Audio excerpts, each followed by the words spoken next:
şokoladlı desert alacağım. Şokoladlı desert.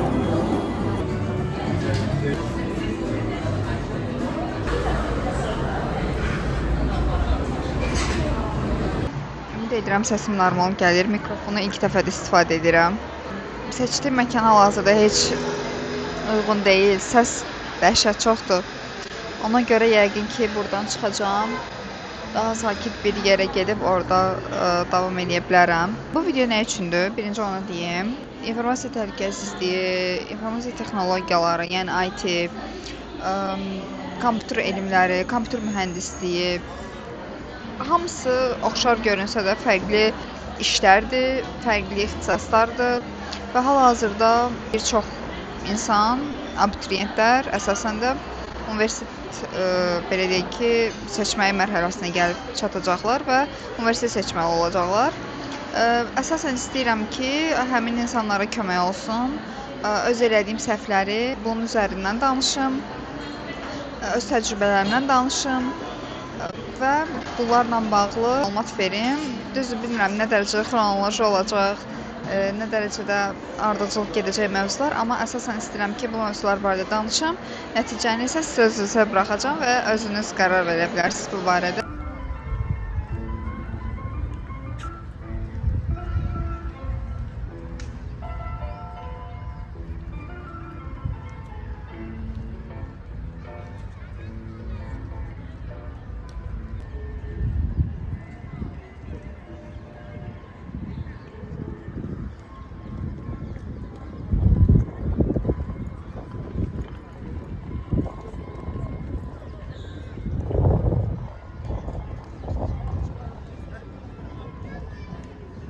Bir neçə yer fokus. Okey. Heç nə problem eləməyəcəm. Yəni nədirsə odur. Bir neçə yer yoxladım. Şəhərdə Buğan mərkəzindən Şeytan Çarxın yanına qədər gəzmişəm. Bir yer tapdım, oranı bəyənmədim. Hava getdikcə qaralır, zaratkam getdikcə azalır. Yəni çox çətin külək. Çox çətin şərtlərdə elə bir çəkilmişəm kimi hiss edirəm. Amma yəni 10 dəqiqə də olsa bu videonu çəkib paylaşacağam. Lap lazım olsa ikinci partda eləyərik. Bu sahəyə necə gəldim, səhvlərim nələrdir, düzlərimin nə olduğunu düşünürəm. Sahə nədən ibarətdir? Belə bir kontentdir. Yəni məncə maraqlıdır, məncə. Məsləhət eşitmək istəsəydim nələri eşitmək istəyərdim? Bunu danışacağım. Birinci danışmaq istəyirəm. İnformasiya təhlükəsizliyi nədir? Çox sadədir. Yəni Google eləsəz çox standart məlumatlar çıxa bilər. Hansı ki 2 kurs keçmişəm, həm Bluetooth üzrə, həm Red üzrə. İxtisasım bu üzrədir. İnformasiya təhlükəsizliyi üzrə bakalavr bitirmişəm. Yəni Google eləsəz standart həmin kurslara başlayanda, ixtisasa başlayanda, hər fəndə ilk giriş eləyəndə bu barədə nə işləyəcəksinizsə onu görəcəksiniz böyük ehtimal. Amma praktikada fərqlidir. Mən necə görürdüm? Yəni oxuyurdum, okey, network barədə oxuyurdum, yazırdım. Mən adətən abituriyent vaxtı da yazaraq öyrənmişəm bütün mövzuları. Düzdür, praktika eləyəndə riyaziyyatı çox sevirdim. Riyaziyyatı həll eləyəndə daha yaxşı yadımda qaldı, daha yaxşı başa düşdüyümü, daha yaxşı öyrəndiyimi daha dəqiq bilirdim. Amma bu sahə elədir ki, sizi durduq yerə heç kim işə götürmür. Ya da ki, okey, götürüm, öyrənər demirlər. Sizin müəyyən bir bazanız olmalıdır, müəyyən bir biliklər sahibi olmalısınız. Yəni informasiya təhlükəsizliyi nədir desək qısası? Sistemlərinizi pis niyyəti olan hər şeydən qorumaq sadəcə digital formada. IT əsasən infrastrukturu öyrənir və infrastruktur əsasında işləyir. Tutalım, şirkətə təzə bir cihaz gəlib, təzə bir əməkdaş gəlib, həmin əməkdaş üçün cihazlar təşkil eləməlisiniz, şəbəkə çıxışlarını verməlisiniz və s. və s. Sistem administratoru, network administratoru hər biri onlarda bölünür öz ayrılığında. Çox o barədə danışmaq istəmirəm açığı. Çünki öz sahəm deyil, səhv məlumat da vermək istəmirəm. Amma təcrübəm əsasında həmin departamentdə işlədiyim qədərilə, gördüyüm qədərilə bildiklərim bunlardır. Yəni verə biləcəyim maksimum tutarlı info budur. Amma zaten araşdıra biləcəyiniz bir sahədir. Kompüter elmləri, kompüter mühəndisliyi də hardasa oxşar yerə gəlib çıxır. Developer olmağa, IT-yə, kiber təhlükəsizliyə gətirib çıxarda bilərsiniz. Çünki həmin ixtisaslarda bir çox mövzular öyrənilir və spesifik bir mövzuya toxunulmur.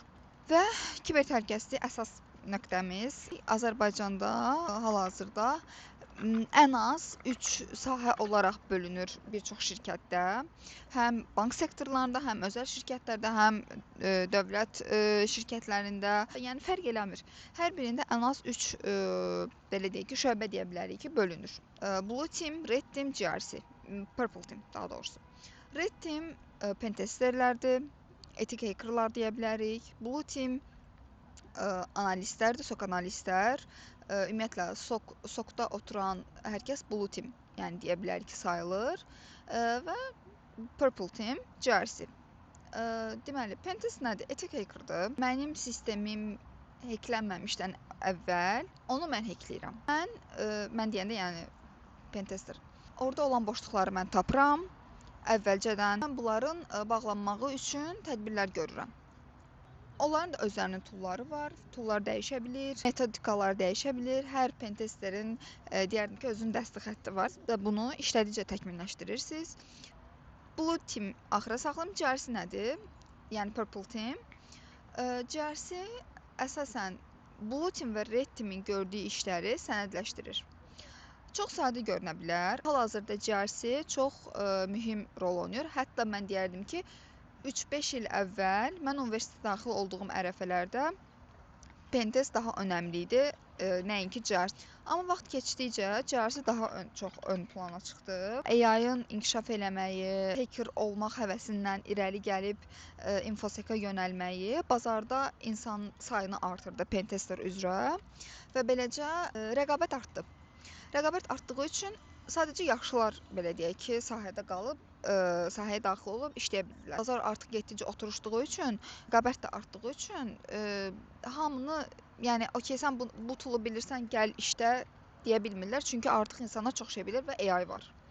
Amma GRC AI-ın keçə bilmədiyi, beynəlxalq standartlara əsaslandığı, hər dövlətin öz standartlarına əsaslandığı, konstitusiyasına əsaslandığı bir sahədir və görülən işlər tələblərə əsaslanmalıdır.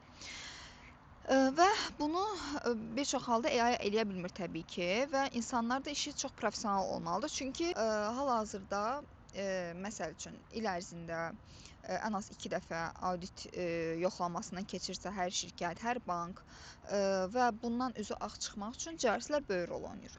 Daxili auditlər böyük rol oynayır. GRC daxili audit də deyə bilərik.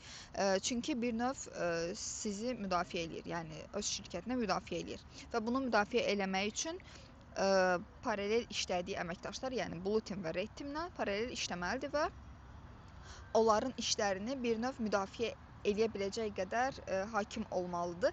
Hakim olmağı üstünlük olardı. Yəni onların gördüyü işləri rəsmiləşdirib, sənədləşdirib, dokumentasiyaya tökə bilmək də böyük bir skilldir artıq.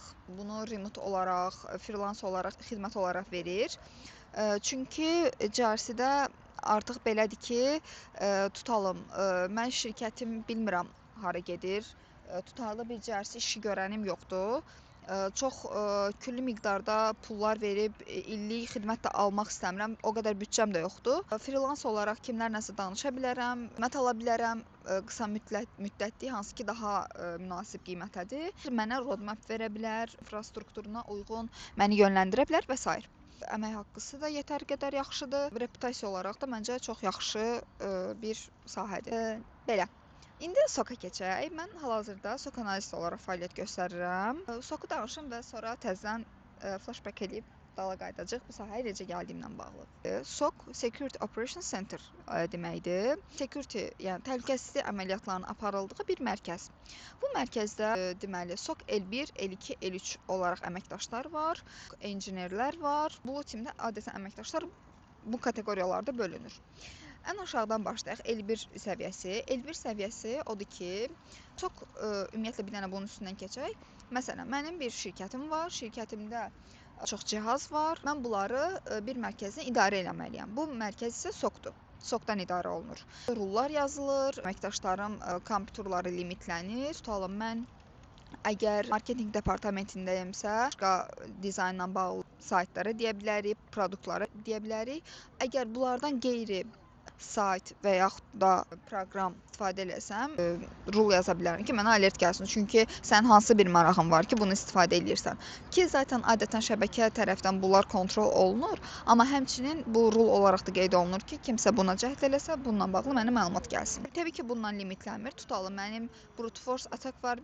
Əgər bu sahə ilə maraqlanırsa, yəqin ki, oxuduğunuz, gördüyünüz, eşitdiyiniz bir termin ola bilər. Hansı ki, bu brute force attack sayıla biləcək hərəkət nədir? Mənim cihazım var. Tutalım 10 serverə 24 saat ərzində 100 dəfə cəhd eləmişəm daxil olmağa. Sənin hansı bir marağın var? Tutalım sən 2 dənə server var, hansı ki, bunları istifadə edə bilərsən və sən gedirsən onlara da daxil olmağa çalışırsan. Təbii ki, bu test məqsədi ilə ola bilər, və yaxud da yanlışlıqla ola bilər və yaxud da həqiqətən şübhələndiyimiz brute force attack ola bilər. Bunlar üçün də məsələn fərqli rullar yazılır. İndi basic formada izah edirəm.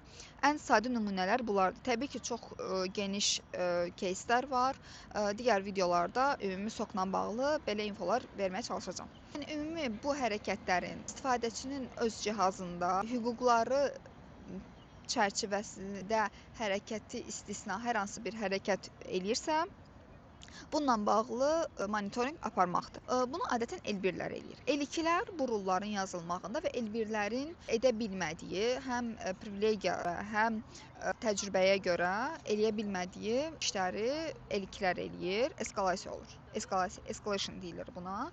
L1-lər əgər eləyə bilmirsə və yaxud da privilegiyasını deyilsə, bunu L2-yə ötürməyə escalation adlanır. Bundan əlavə L3 nə edir? Ümumi SOC komandasını, yəni L1 və L2-ləri idarə edir. L1 təbii ki, bir dənə olmur. Adətən bunu da vurğulamaq istəyirəm. SOC komandası, Blue Team komandası 7/24 işləyən əməkdaşlardır. Adətən çox olurlar SOC əməkdaşları L1 səviyyəsində. Və bunları idarə etmək üçün təbii ki, kimsə lazımdır və bu da L3-dür. Və təbii ki də L3 də həmçinin L2-nin görə bilmədiyi privilegiya məsələsinə görə və s. Onlar da həmçinin eskalasiya edir L3-ə. SOC engineer nə edir? Ümumi bu proseslərin hamısının sübutlu formada idarə olunması üçün data lazımdır. Bu data nədir? Bu data log adlanır. Bu log necəsə menecə olunmalıdır. Bunu menecə eləyən isə SOC engineerlərdir.